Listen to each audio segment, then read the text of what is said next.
Good morning. Good morning. We had a little beach ball of death thing happening there for a little bit. Let me fix this for you, Dr. Mary. I know how you hate to have the top of your head cut off. Oh, that's great. That's fair. Happy Tuesday. It's still nice out. It is. I got up this morning and it was 30. It's pitch dark, but it was 30. It's hard to... Small steps. I know, it's going to be like negative 4,000 by the end of the day, so that's not very festive. All right. I hope you watched the Sandra McCutcheon interview last week. If you didn't, be sure and go back and watch it. It was just bliss. It was. Absolute bliss. Was. Her content was great. Her accent is great. She's great. It was just lovely. So go back and watch that if you did not yet.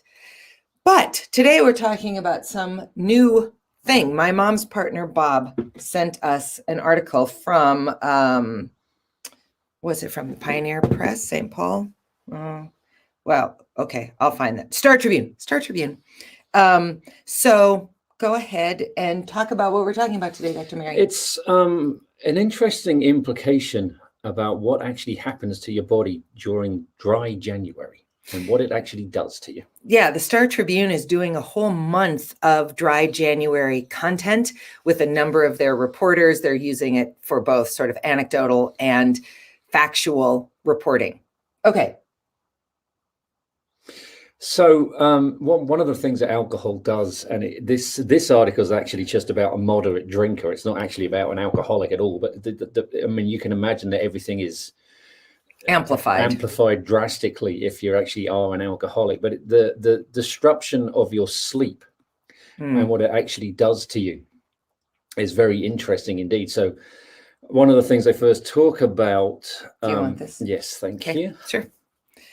Let me ask you all a question, watching audience, and then you could respond. How many drinks do you think it takes to disrupt your regular sleep pattern? Were you going to that? That's all right. Oh, I'm sorry. I thought I would vamp while you were finding what you were looking for. How many drinks do you think it takes to actually disrupt your sleep? Anybody have a guess? You do know that there's a whole little bar where you can type in answers, right? Yeah, they haven't read that on the syllabus. All right, fine. Dr. Mary, how many is it? One drink. Do you have any idea how far from bedtime that drink likely is? I mean, if I have a drink at 4:30, is that going to affect my sleep, or is it having a drink at 7:30 before I go to bed? Actually, and thank you, Anne and Mother. It's addressed in this article. We can blame, and for most things, we can blame this on.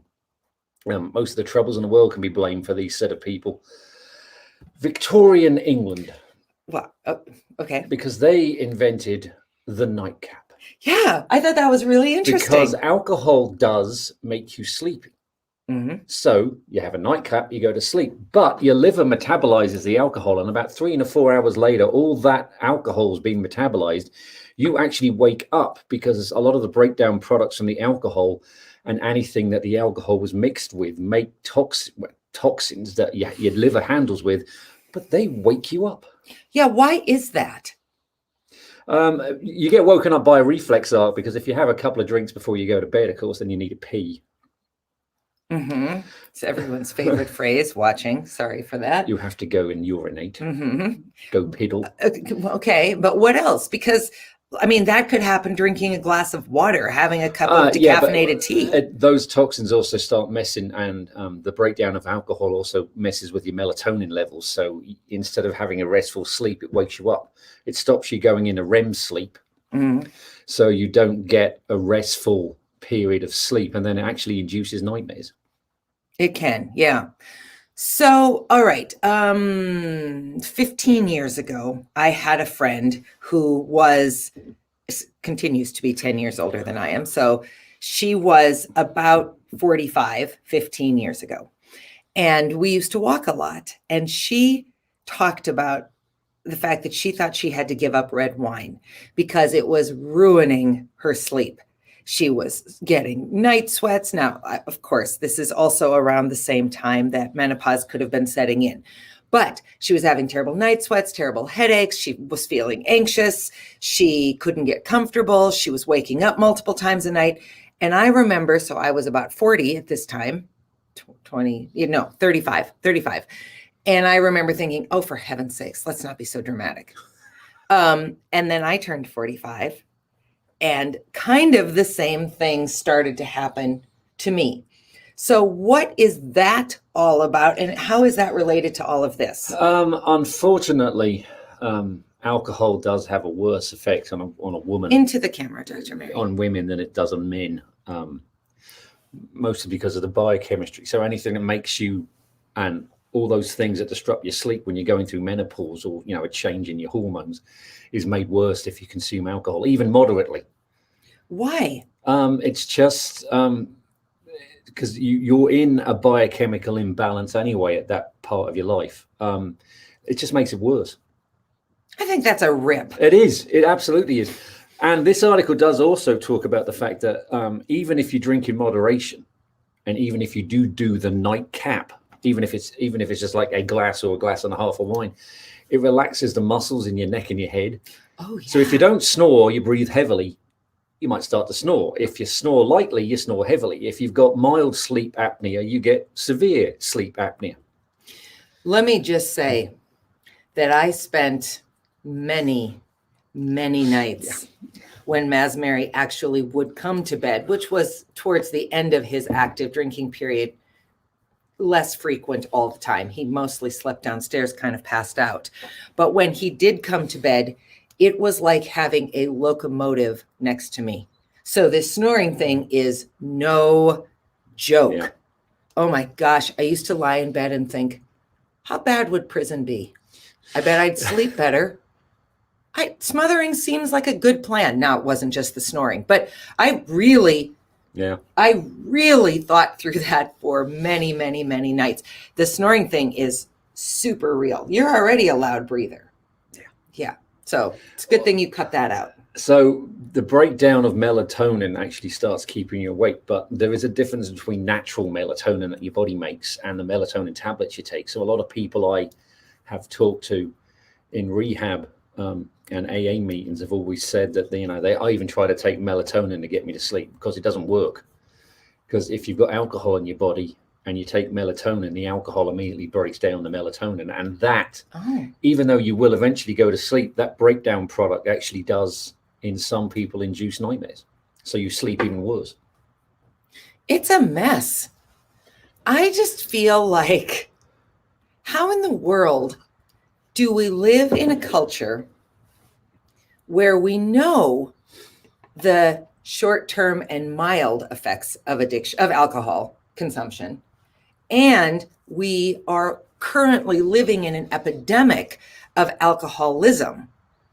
So we know these things, we're experiencing these things, science proves these things, and yet alcohol is everywhere and a given. Just a given that you will drink. I mean, who doesn't love the idea of one a nightcap? Doesn't that sound fantastic? Like, don't you think Cary Grant is offering you one? And who's saying no to Cary Grant? Even women didn't say no to Cary Grant, and apparently Cary had no interest.